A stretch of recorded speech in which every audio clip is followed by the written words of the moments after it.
అన్ని కార్యక్రమాలు బాగా జరుగుతున్నాయి. ముఖ్యంగా ప్రజలకు అవసరమైనటువంటిది విద్య, ఆరోగ్యము.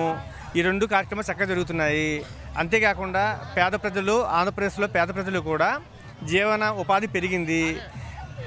చాలా ప్రజల యొక్క జీవన ప్రమాణ స్థాయి బాగా పెరిగింది, అన్ని రకాలుగా పెరిగింది. ఇస్తానన్నా ఇది చేసి చూపించాడు కదండి. ఇక్కడ చేసి చూపించాడు కాబట్టి మనం జగన్ అన్నతో నమ్మవచ్చండి.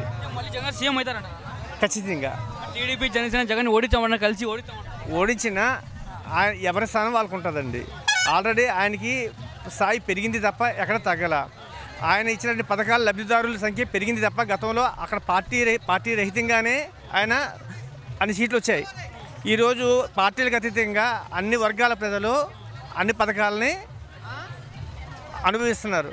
సో లోకల్ ఎమ్మెల్యే క్యాండిడేట్ గ్రంథి శ్రీనివాసరావు గారు భీమవరంలో పవన్ కళ్యాణ్ నిలబడుతున్నా గెలుస్తానండి అంటున్నారు. గ్రంథి శ్రీనివాస్ సూపర్, అనుమానం లేకుండా ఆయన ఇంతకు ముందుకు వచ్చినటువంటి మెజార్టీ కంటే పవన్ కళ్యాణ్ గెలుస్తాను కష్టం సార్. ఇక్కడ గ్రంథి శ్రీనివాసరావు చేసిన కార్యక్రమాలు ఉన్నాయి, సంక్షేమ పథకాలు ఉన్నాయి కాబట్టి మళ్ళీ ఆయన్నే ప్రజలు ఆదరిస్తారని నేనైతే విశ్వసిస్తున్నాను. జగన్ భయపడతానంట పాదయాత్ర చూసి యోగేష్ గారిది.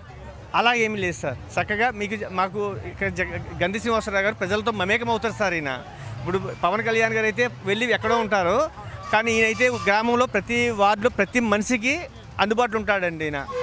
అందువల్ల ఏంటంటే ఆయన ఎవరైనా పలకరిస్తారు, ఆప్యాయతగా పలకరిస్తారు. ఏదో పలకరించి ఏదో పలకరించడం కాదు.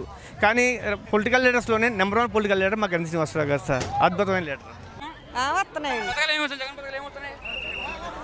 నాకు పెద్ద గుర్తుండదంటే చెప్పలేనండి. నాకు ఓటు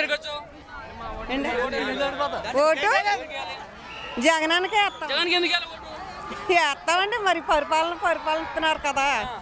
నమస్తే అన్న. ఏపీ మళ్ళీ జగన్ ఎందుకు కావాలి సార్? ఖచ్చితంగా కావాలన్న. ఎందుకంటే ఇలాంటి పబ్లిక్ హాస్పిటల్స్ కానీ, అలాగే విద్యా వ్యవస్థ కానీ, గవర్నమెంట్ స్కూల్ కన్స్ట్రక్షన్స్ కానీ, రైతుల భరోసా కానీ, ఈ జగనన్న విద్యా దీవెన, స్టూడెంట్స్కి వసతి దీవెన, ఇలాగ ఇవన్నీ కల్పిస్తుంది. పాత ప్రభుత్వంలో డబ్బులు ఎందుకంటే ఎక్కువ చేస్తా అంటాడు కదా. చేస్తా అన్న. ఇలాంటి సీఎం మాటిచ్చే సీఎం అన్న. ఈయన మాట నిలబెట్టుకునే సీఎం ఆల్రెడీ చేసి చూపించాడు కాబట్టి మనం ఈయనకే ఓటేయాలి అని నేను అనుకుంటున్నాను. పథకాల్లో మనుషులు సోంబేర్లు అవుతానంట అని టీడీపీలు అంటారు. ఏది మనుషులు సోంబేర్లు అవుతానంట జగన్ ఇచ్చే పథకాల వల్ల? మనుషులు సోంబేర్లు అనే మాట ఆయన అయితే వాడరన్న. మేమందరం ఆయనకి ఆప్తులమే.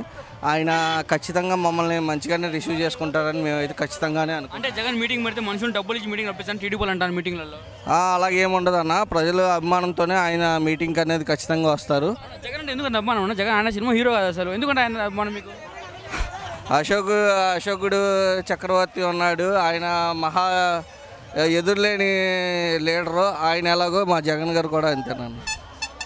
సినిమా హీరో కాదు కదా అంటే కోసుకుంటా ప్రజలందరూ కోసుకుంటున్నారు అనే కన్నా ఆయన అయితే ప్రజల నాయకుడు అన్న. ప్రజల నాయకుడు కాబట్టి ఆయన ప్రజల్లోంచి పుట్టుకొచ్చిన నాయకుడు కాబట్టి ఆయన ప్రజలందరూ యాక్సెప్ట్ చేయడానికి రెడీగా ఉన్నారు. పవన్ కళ్యాణ్ గారు జగన్ నువ్వెంత నీ బతుకెంత తరిమి కొడతా ఏపీ నుంచి అంటారు కదా.